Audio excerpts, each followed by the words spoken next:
There he is. Oh, there's John. Well, welcome everyone. I can't, on my end, I can't see the list of people who are participating, but Jackie can. So Jackie, do you want to give the instructions on how this webinar is, how this operates? Because this is my first time doing it. Okay, yes. So if any of the audience would like to ask questions throughout the seminar today, there is a questions box on your screen. You can type questions in there and we will try to answer either through typing you an answer or by presenting the question through the webinar. At the end of the session, we will allow live questions. There should be a raise hand button on your screen. When you're ready to ask your question, raise that hand and we will call on you to and open up your mic to ask the questions. So I will, today on the call, we've got Laura Dwyer Schlecte, 4th Ward City Council, Jonathan Green, City Manager, Jason Yoakum, City Assessor, and John Dowling, our City Engineer, that will help answer any questions we have. So I'll pass it back to you, Laura, to move forward. Okay. Let's see if I can get it to move forward. I can't get it to move forward, Jackie. There we go. So one of the, I hear this often, but one of the constituents on Franklin Street put it very eloquently, and that she said, Jackson has long been known for making decisions regardless of what its residents and taxpayers want. I want to make it perfectly clear that is not my intent. COVID has made it very difficult to communicate what's going on with regard to projects and what the city's doing. And I personally am trying to do my best to get this information out to everyone that's affected by this construction and assessment. So hopefully this statement will start to fade away in the minds of the people who live in the city of Jackson.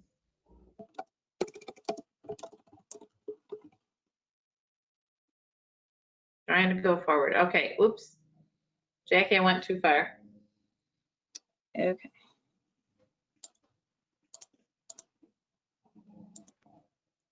There you go. Okay. So what is the nature of the improvements? The city's going to replace the water main, the water service from the main to the house, which will include a water meter. That's all part of the mandate from the state of Michigan. This will be our, I believe, Jonathan, this is our first project replacing lead lines? It is not. It is not. Okay. Nope. But it is replacing, if anybody has lead lines remaining at their property, this will replace those. And there's some relocation of sanitary sewer that needs to be done. And they're going to fill in sidewalks. They'll put new sidewalks where there are no sidewalks, and they will repair those that are damaged. And if somebody has a concern about the sidewalk replacement, I have heard some people are excited about it because they walk, they have children, and it's safety. They want to see that happen. And then I have others who have said they don't want to maintain them.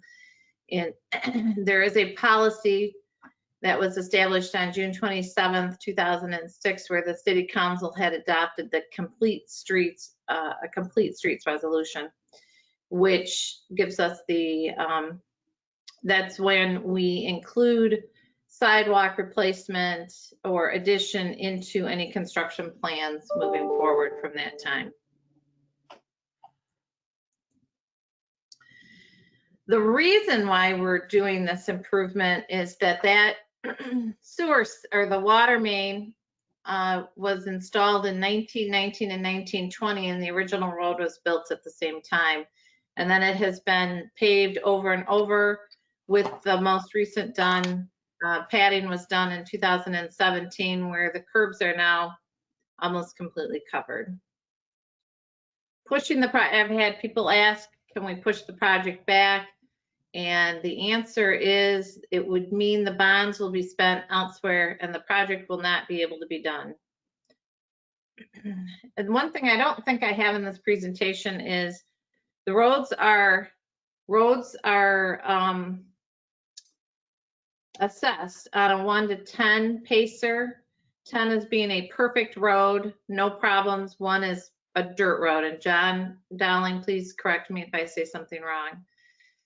This road 2 years ago was assessed as a pacer 3, and assuming the wear and tear over the 2 years after that, we're assuming it's at a 2 pacer, which means it's darn close to a dirt road or it's really bad. And I'm sure everybody agrees with that. The project is strictly West Franklin, going from Brown Street to Southwest Avenue.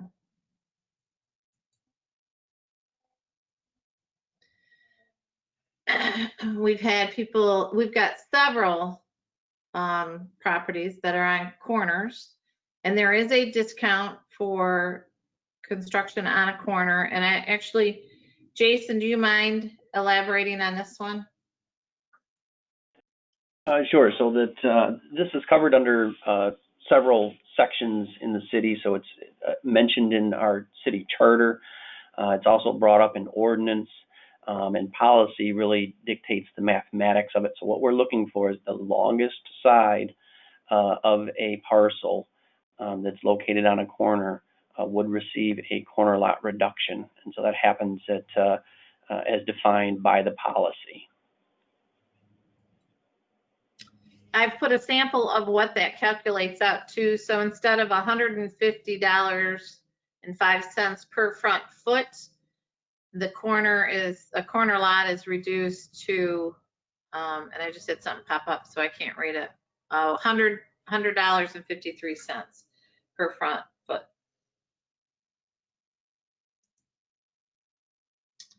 So the total cost of the project and how they are being paid. The street portion is $1.267 million. The water main is $601,000. The sewer is $30,000 and some change. So coming up with the total project cost is $1,898,000 and some change. There's an extra digit in my number, so we will correct that before. How it's being paid for is the city portion is the major street fund of $764,000, assessments of a total of $502,000, almost $503,000. Water fund is $601,000, and then the sewer fund is $30,000 and some change. It works out the assessment. There's a total front footage on this project of 4,223 feet.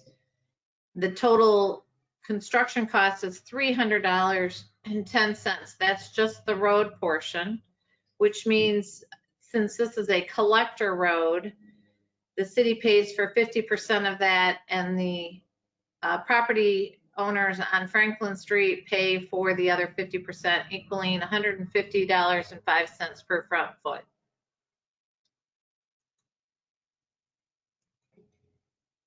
I think I went one too far, Jackie.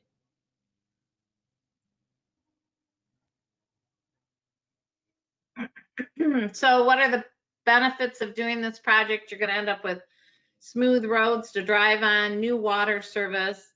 We are taking care of the state mandate with regard to these 46 properties on the lead service line replacement. It's expected to last 20 years or more with proper maintenance. Bids have been received and costs are set. If we delay it, there's going to be more and wear and tear on vehicles, and construction costs typically go up, they don't go down. Let's see. All right.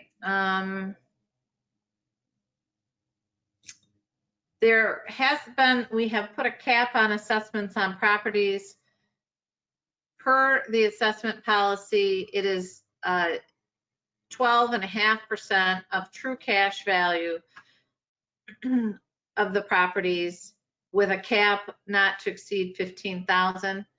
So I have some examples over to the right, which if we had an assessed, or I'm sorry, it should say true cash value instead of assessed value. If we had a true cash value of 92.8 times 12.5%, you get 11,600. And what that cap means, this particular property had $9,903 in assessment for this, which means they could be further assessed for some other project for $1,696. And what could other projects be? Lighting, I guess.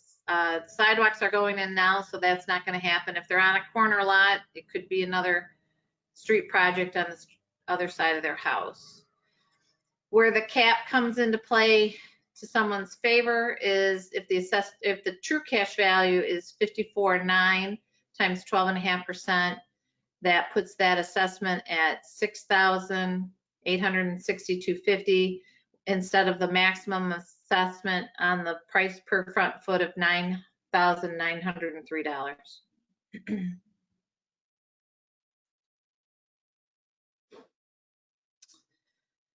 Why is there a cap of 15,000? We did that because it was recommended by our assessor, and there's a limit to a contributory value of the infrastructure improvements. So just because I'm in a higher priced home doesn't mean that the road is going to contribute any, the value of that road isn't going to necessarily be in correlation with the value of the property. Did I say that right, Jason? Yeah, that's right. As values of properties continue to go up, or they're more valuable properties, there is a limit to the contributory value of the street. That's correct. Okay.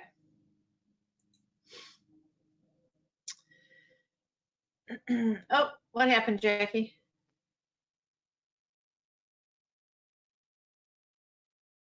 Okay, so the assessments are going, you can pay it in full or you can do it over 10 years. Just got to get back to the screen so I know my notes. Back one more, Jackie. The interest rate is 1.2%. The first payment right now will be due, unless we change the policy, the first payment is due 60 days after confirmation. And we have a typo, confirmation or 60 days after future billing date as decided by council. A refund would be given to the property owners if the overage is greater than 5%.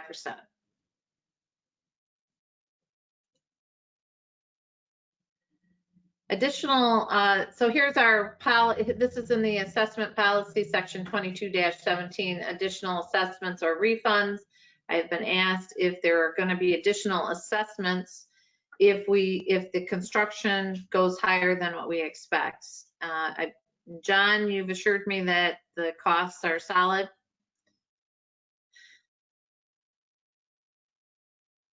Yes, probably the area, if we have any overruns in cost, is the underground construction, which would be the water and sewer.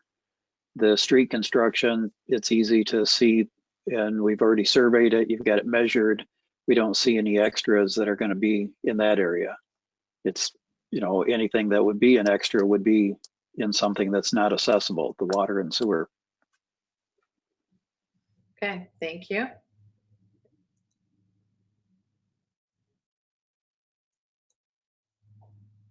All right.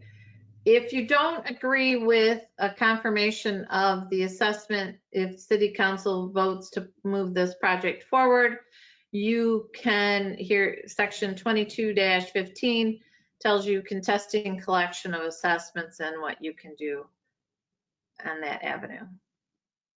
I'd just like to pipe in just for a moment. Although that's what our, I believe this is coming out of chapter 22, so that's an ordinance.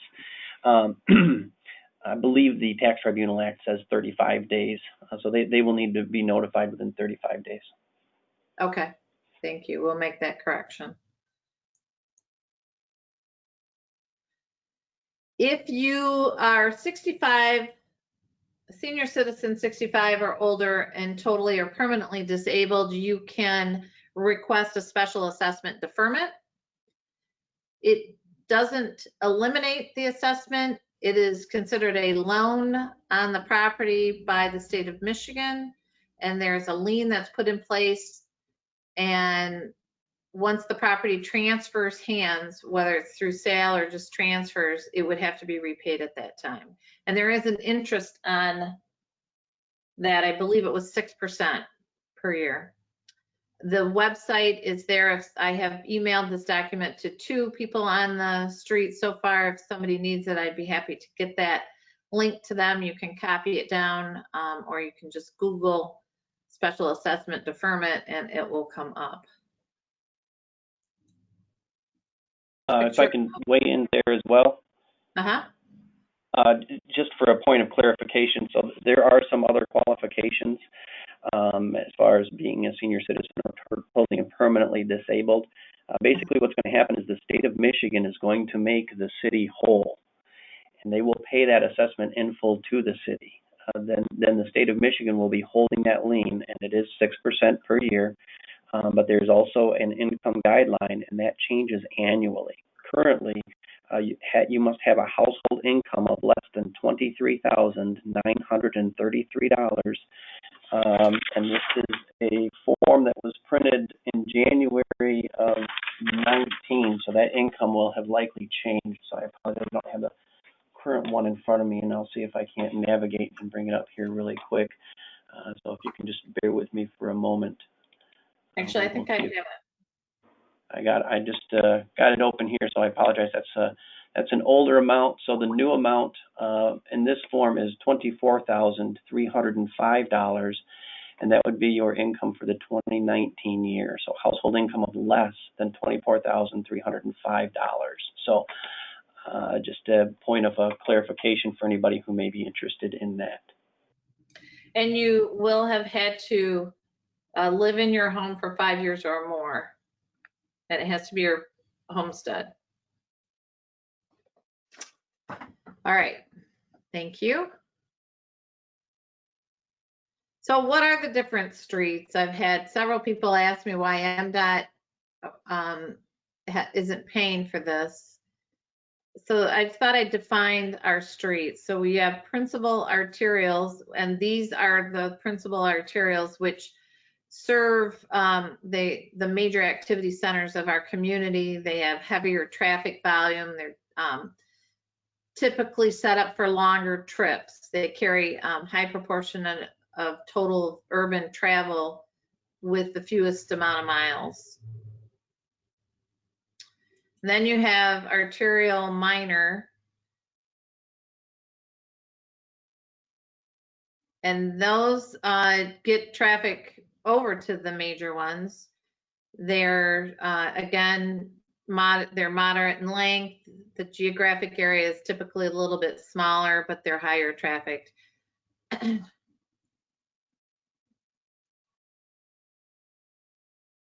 then you have collector roads, which Franklin from Brown to Cooper Street is, and it also means that instead of paying us 60% of the assessment, the property owners pay 50% because more people travel that road that services the city at a higher demand. And again, it's typically a road that's trying to get people over to the major or minor arterial roads. And then everything else are local roads. And then of course we have a few alleys. So Higbee, Durant, Thompson, Grinnell, those are all our local roads.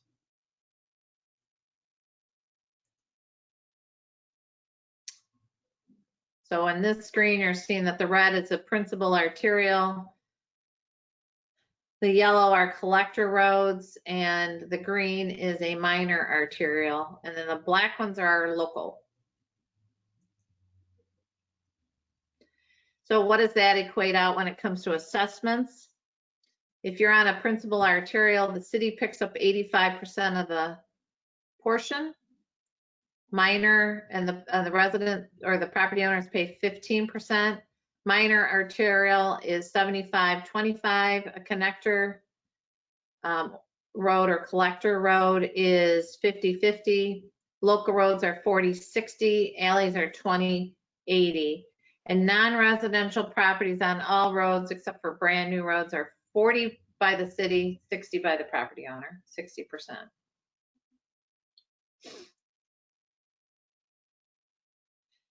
Here is the timeline for the program, the project. We were supposed to start it around May 26th, but because we asked to delay the decision by city council till the 26th, the project's being delayed. It'll probably start sometime between the 26th and the June 8th and be finished by October 9th, projected. And at that point, then they start the side roads, Higbee, Durand, and Thompson that still need to be done. Correct, John? Yes. Okay.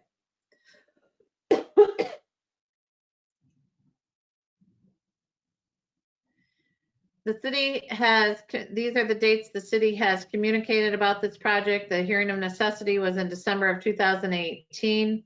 Notice of hearing of confirmation, the first letter was mailed on April 30.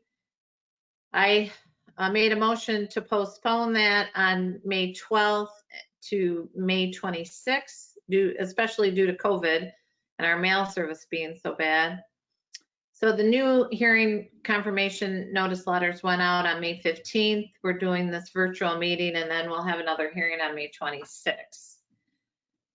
The amount that you would be assessed is accurate in that second letter. It was inaccurate in the first letter. So some of your other questions. What if I have already replaced my water line to my house? The city still has to work to remove the lead water service in the right of way up. So there's still work to be done. John, do you want to elaborate on that one at all?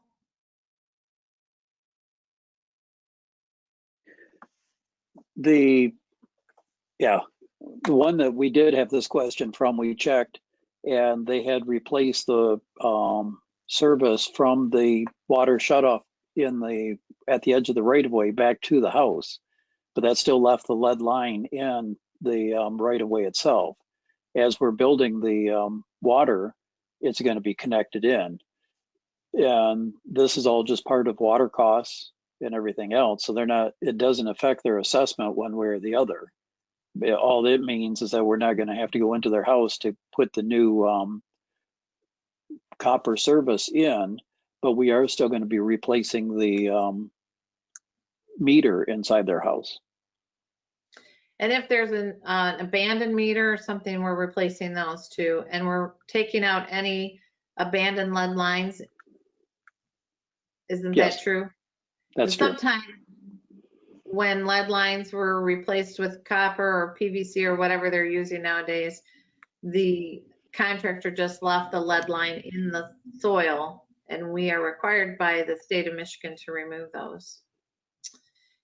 We've been asked on a couple of occasions, can we bury the power lines at the time of this construction? And any cost to bury those power lines would have to be included in the assessment. So I guess if everybody on the street wants to do that, they should probably let us know so we can plan on that. But I'm guessing that the property owners don't want to do that. But I could be wrong, and people can let me know. Once the road's finished, it's going to be smoother and people are going to want to drive on it because it's smooth. Therefore, they're going to want to go faster. And I have had a constituent, a couple of them, ask if we could put the blinking light back at the corner of Franklin and Wisner. So John, I know this was your answer, but can we have that reevaluated once the road is finished? It would not meet the warrants of the Michigan Manual Uniform Traffic Control Devices. It would also mean that we would be paying additional electricity costs for having, the blinker there. After the signal was removed, a blinker was used for a number of years but you look at it, there's no sight distance problem. It's flat coming in on Franklin and Wisner, both directions.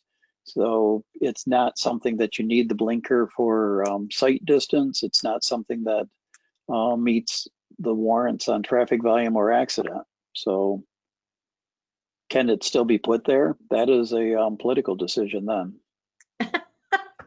Oh, way to bounce it back to me.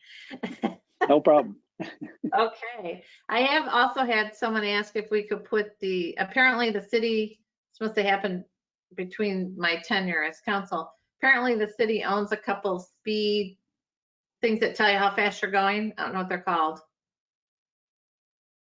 You approach them and they tell you you're going 50 and a 35. Yeah, the speed radar signs. Yeah, so I have been asked if we could put one of those east of Wisner, because apparently the speeding tends to happen going out of town. So we'll look into that. And other things that we can do is we can also ask our police department to sit there and look for speeders also. Is Franklin Street's water main feeding only Franklin Street residents? So John, I'm gonna let you explain that one. The water main system is a looping system. So all the streets, all the blocks tie together. There's some dead ends, but we try to avoid having any dead ends. And so as you go to replace the water main system, you would like to do the main street first, and then make your stubs going out to the local streets. So in the future, when you come back to do those, you only disrupt the major street one time. We did not do this on North Street. The different local streets all crossed North Street.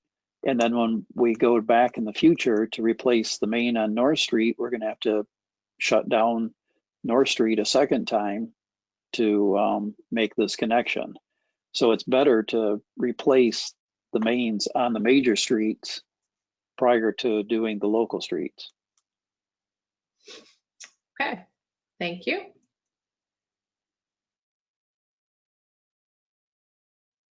What is the amount of the current fund balance? It's 4.6 million. Why do we have a fund balance? It is cash flow for the city. So Jonathan, I'm going to let you explain these next questions. It's starting with, why do we have a fund balance? Well, we have a fund balance because, like everyone else who's on this webinar today, things happen with the city where we have reduced revenues, where we need to either make cuts and use our fund balance. And we also keep a fund balance for the city because the city isn't, we receive the bulk of our money just a couple times a year, and so we need to make our funds last. And in order to pay our bills throughout the whole year, we need to make sure we can constantly have money in the bank. And that's another reason why we have a fund balance, is to manage our cash flow purposes. But a fund balance is a rainy day fund, and it's what we use in emergencies when we're running short and in conjunction with cuts. So if we used it right now, it would be gone. It wouldn't be there in an emergency, and we would find ourselves exposed to not having any padding. Okay, and thank you. And John, are we being aggressive in getting road funding from other sources than our major road fund account? The main source of money that we get is our Act 51 money, which is based on the state's Public Act 51 from 1951, and it shows how the money is split up from the paying for your license plates on your vehicle and the gas tax that you pay. The state has increased both of those, the gas tax and the amount that you pay for license plates, so that more revenue is coming in, and then that's distributed to the Department of Transportation along with all the counties and all the cities. And so there's like 600 agencies that receive money through the Act 51 funds. And we are receiving more funds that way, but also we go and apply for federal grants and federal money where we can get it. We also, there's very little general fund that we've received over the years, but we also can have the public improvement fund. There's some money that comes in through that we can use on roads. And then the other portion is the assessments that we have for building roads. So that's how the revenues come in for road construction. All right. And when do we, like, I know Michigan Avenue was funded primarily by MDOT because it's an interstate. At what point do federal money and state money come into play? It's the National Functional Classification System defines which roads are eligible for the federal funding.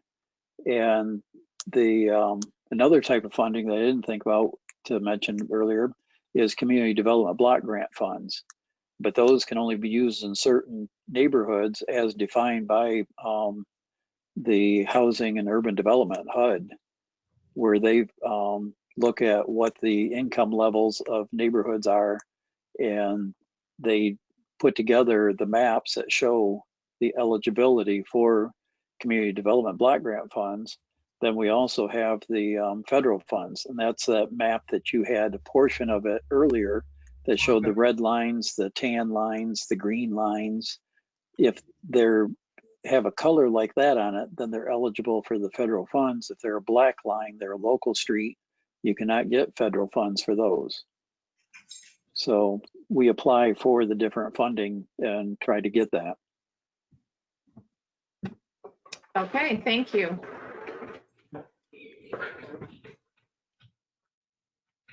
Why are you calling me? I went one screen too far.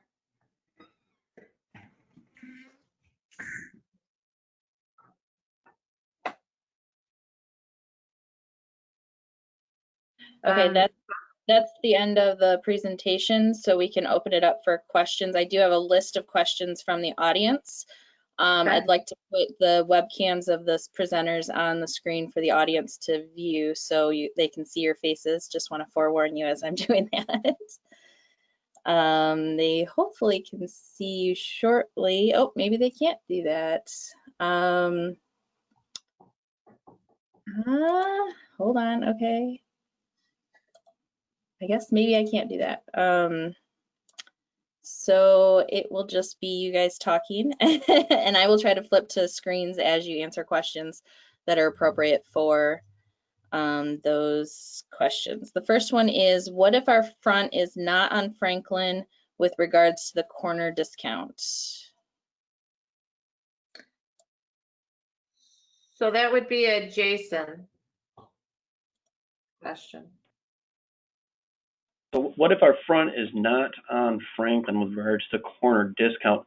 This is not in regards to, so the policy doesn't spell out where your property fronts. The policy is saying that the longest side on a corner will get the consideration for the corner lot reduction. So the frontage of the house is not given any consideration under current policy. So the longest side gets the discount. The shortest side gets charged the normal The full amount rate, correct? Correct. That's correct. So if you're on Higbee, Duran, Thompson, or Grinnell, and your longest side is on one of those properties, you would have received a discount for those assessments. That's correct. Okay. The longest side. Next question is, so you're saying that the assessment is capped at 11,000 due to the true cash value, then that property can never be assessed more than 11,000 total in perpetuity. So say you do a project and hit the cap, does that mean that the property can never be assessed again in the future for future projects? Sorry.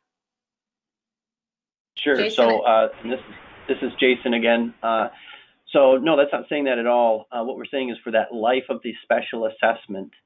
All right. So if we spread this over 10 years and you are capped out, if they come back and do another special assessment on so you live on the corner and now they're going to do the adjacent street that you live on the corner of, whatever that year's SEV cap or $15,000 cap, whichever is less, I'm sorry, true cash value cap, whichever is less, is already met by the original special assessment that was levied, within that 10-year term, that you wouldn't receive further special assessments. But once that assessment has been paid off, you would be subject to the full amount of whatever that capped amount may be, or the maximum assessable amount based on the front foot cost.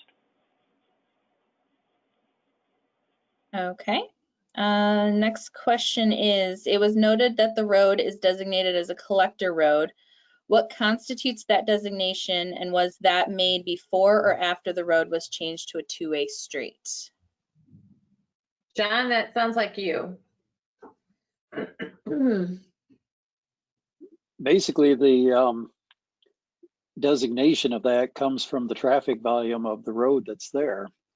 And even with it a two-way street, it's still, the traffic volumes are still up there as what it was as a one-way street. We still need further data to see if it's increasing over the years as two-way versus what it had as a one-way.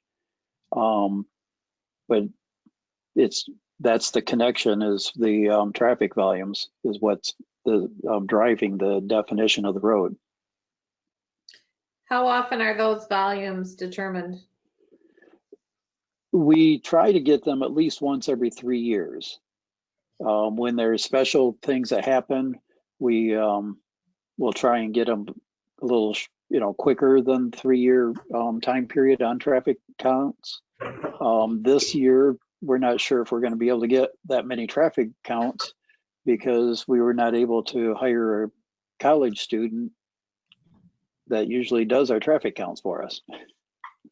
Oh. Okay.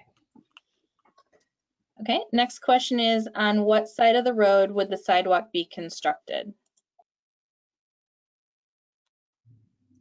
The sidewalks are, they're going to put new sidewalks wherever there are no sidewalks. So if your house is on the south side and you don't have a sidewalk in front of your yard or your house, there will be a new sidewalk. If you're on the north side and you don't have a sidewalk, there will be a sidewalk. Is that correct, John? Yes. I think there's sidewalks missing in quite a few areas on that street, west of Wisner.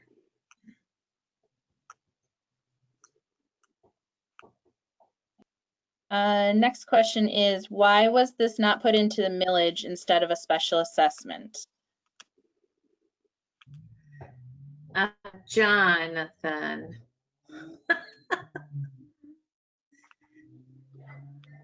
We do not have a street millage, so therefore we cannot use millage money for this. And that's pretty much it. So the money to pay for it comes from the gas act or the Act 51, which is Yep. gas money, right, John or Jonathan? Yes. And we do have there is a small millage amount that is used for roads, but it's less than 1 mil, isn't it? Yeah, we have a public improvement fund, but it's 2 mils. It's nothing. It's not enough to make a dent, and it gets used to pay debt for the city and small portion kicked into our major and local street funds. So we do what we all that we can with our I don't know, unspoken for non-street type funds. Okay.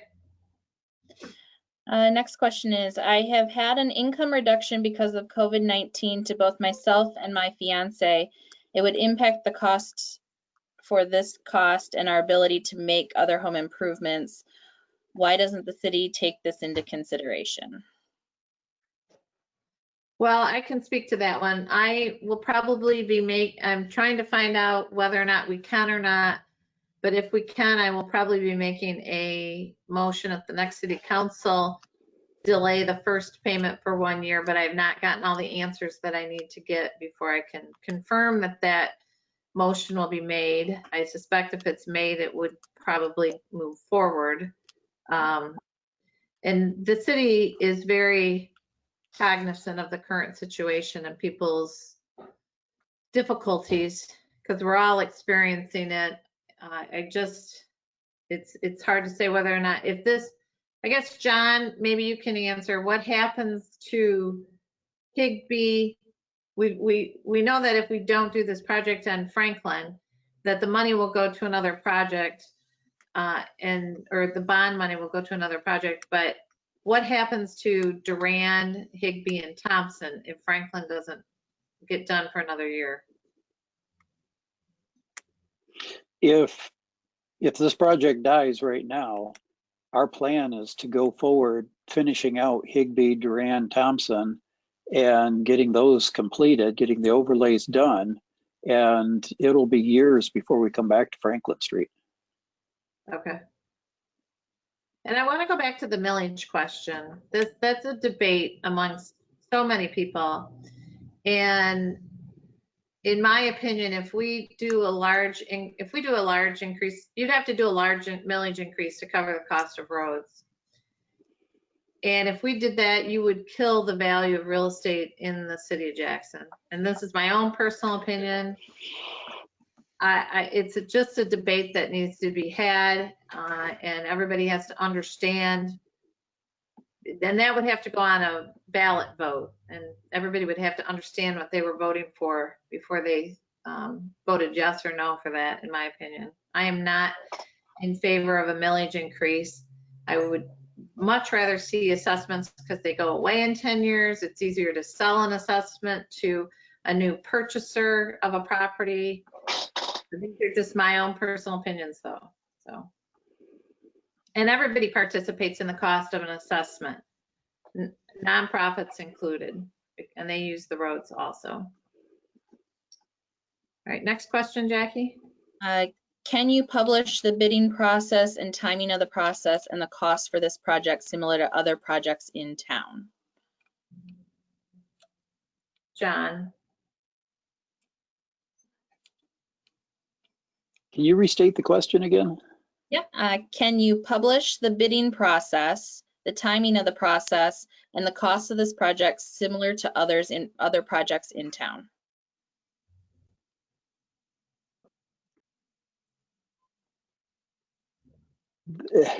The bidding process is the city's purchasing policy. I guess, is that what they're asking for? And that's published online. You can, I'm sure. All of our documents related to the biddings and projects are available and done as transparent as possibly. This project would have been bid by the city's purchasing department. Bids would have been received and opened in public. We can, if someone wants the specific documentation for this, I'm sure we could put it on our website. But there's nothing here that's done behind closed doors. Okay. With the construction of a sidewalk on Franklin, it would direct sidewalk traffic ultimately ending on Brown Street where there are no sidewalks. This would encourage these travelers then to bicycle or walk through our front yards on Brown Street. We do not, oops, sorry, I can't read the whole thing. We do not consider that an improvement. So that I think is more of a statement than a question. Sorry, I didn't read that one through. Well, the Brown Street is on the Transportation Improvement Program to receive a path similar to what's currently between High Street and Morrell, is going to be extended from Morrell all the way to Michigan Avenue. in 2023, I believe is the year that is happening. So to try and get funding to fit together so all projects happen at the same time is impossible. So you have to have at least one project go before another project. This one has got the funding to be able to go now. We would complete the sidewalks in 2 years. The pathway will be built with the 10-foot wide sidewalk non-motorized path going all the way up to the connection path that's on the south side or the north side of Michigan Avenue, and goes all the way down to the Cascades Park and connects into the park systems path. So in other words, we have to do the projects when we can do them, and eventually they will all connect. And you're starting to see those connections happen throughout the city, which is very exciting to see. If we didn't do them when we're doing the construction, you would never have connections happen. Very well put. Okay. 1 second here. And while you're looking at that, Jackie, I do want to add that these having sidewalks and multimodal pathways just makes our community so much more attractive to people who want to bike, walk, run. It is, and it makes them it makes it safer. And even people with disabilities, it drives me crazy to see people drive, with their wheelchair having to go in the street because there is no sidewalk for them to put their wheelchair on. I do not want trees removed from my yard for the sidewalks. How would that be handled?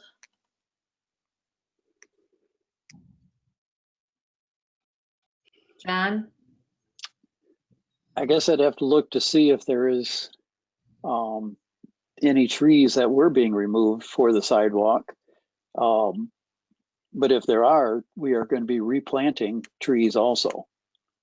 We'll put trees back where we take them out. And Jackie, you know who those comments come from. We can probably contact them directly to take a specific look at their concern. Absolutely, yes.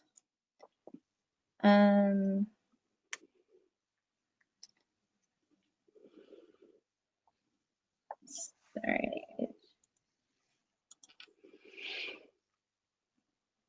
Okay, so not everyone participates in the assessment, only those who are assessed. Why not make the assessment over 20 years? Well, that's a Phil Hones answer, but maybe Jonathan knows the answer to that one. It has to do with bonds. Well, we have our assessment policy to be paid back over 10 years. And 10 years is generally a good number to go with, tied to financing structures when we have improvements like this funded by bond issues. And in many circumstances, it's meets the useful life of what we were of our projects. Now, the useful life of this road is longer than 10 years, but the condition won't be perfect forever. So instead of having our constituents pay for a deteriorating asset over 20 years, we have them pay for it over 10 years. Also, if I can jump in, there was a few years back where they wanted to see if we could extend it to a 15-year. And so for a small period, we did try and do some 15-year. I believe it was that the bond rates, the interest rate on the bonds increases quite a little bit when you extend it from 10 to 15. And it also just put our cash flow having problems when you extend out the duration of the assessments. And so it was changed back. And there are fewer places that will bond a 15-year Correct. project. Right. County National is one of the few that was willing to do it. When you have fewer people willing to bond, the interest rate is going to be higher.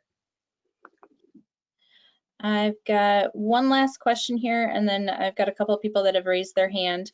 If I currently have a sidewalk, will it be torn up and replaced with a wider sidewalk like on Michigan Avenue?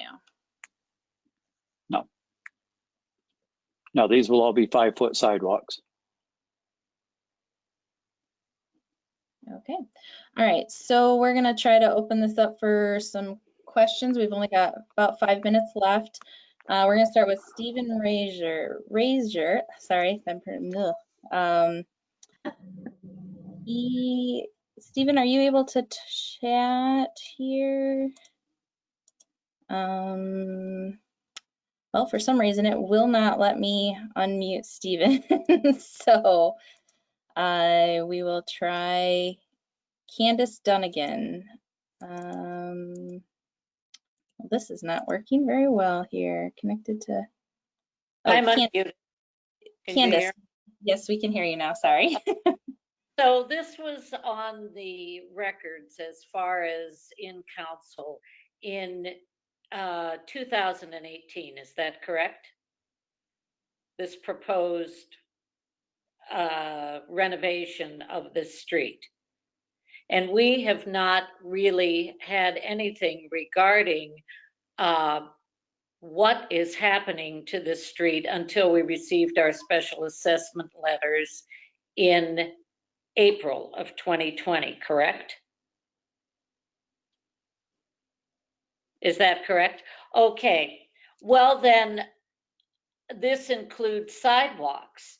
The special assessment letter which we received said nothing about sidewalks. I have not received my second special assessment letter. Now, Laura made a very good presentation about the idea that sidewalks will be good. We'll be able to have people, handicapped people walk, and people can bike and they can jog, and it's an improvement in the neighborhood.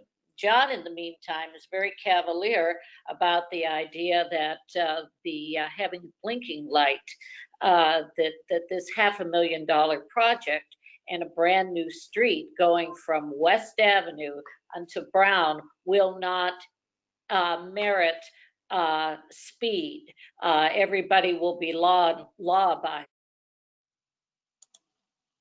Oh. Okay, I apologize. We're having some issues here with our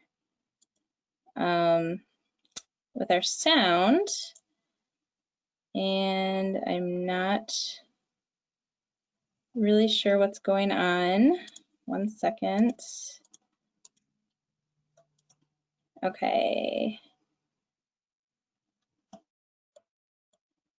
Well, we seem to be having some technical difficulties. I apologize. Something has happened where everything is muting everybody. And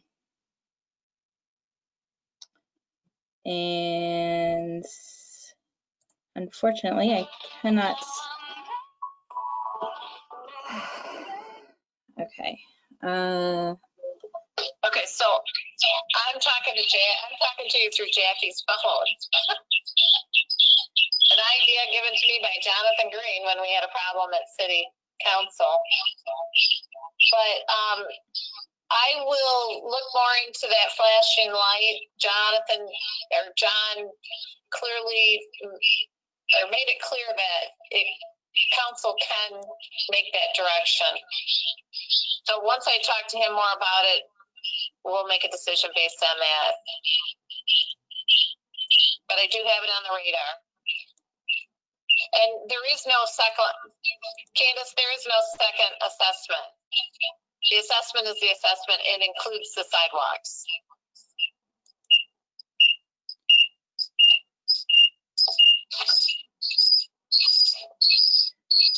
Okay. Okay, I'm unmuted now, so Sorry. I don't know what you did, Jackie. Sorry for this is the first time we've done this, so I'm hoping, people are probably frustrated, but I'm hoping you're hanging in there with us. Yeah. Okay. Sorry about that. Again? Yeah, I'm not really sure. Let's see.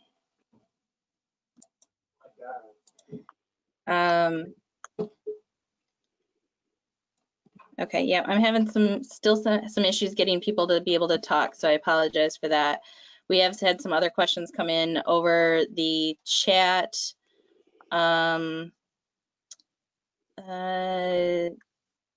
We've got a couple of people that have said they've not received a second special assessment letter. So a Was there letter any? was mailed out on May 15th, showing what the actual amount is. And if, I would say I'd email you guys, I would email everybody, but I'm not sure I have everybody's email address. So if somebody wants to email me that specific question, I can email them the amount of what the assessment is, or I can get a copy of their specific letter and email it to them. So my email, if you don't have it, is Laura, Laura, at 780-3800.com. And my cell phone number is 734-660-4260. You can contact me anytime. I'd be happy to do what I can. Okay, so it is 1 o'clock. I haven't gotten any other new questions, just some comments that I will share with the panelists. And we have email addresses for everybody that was on the call today. There will be, this call was recorded and will be available. You should receive an email stating that you can view it, but we will make sure we try to get as many answers as possible out to everybody from here. Now, Laura, Right. anything you want to say? Thank you for participating. I really appreciate it. And I promise I will keep you informed. And I've heard from most people as to whether they want the project to go forward. Some of them want it to go forward, but they don't want to pay the assessment. And I can certainly understand that, but without the assessment, the city does not have the money to go forward. So if you want to take the time to email me your feelings after getting this information that we presented today, or if you have more questions, please do so. And again, my email is Laura, Laura, at 780-3800.com. And my cell phone is 734-660-4260. Thank you. That concludes this presentation.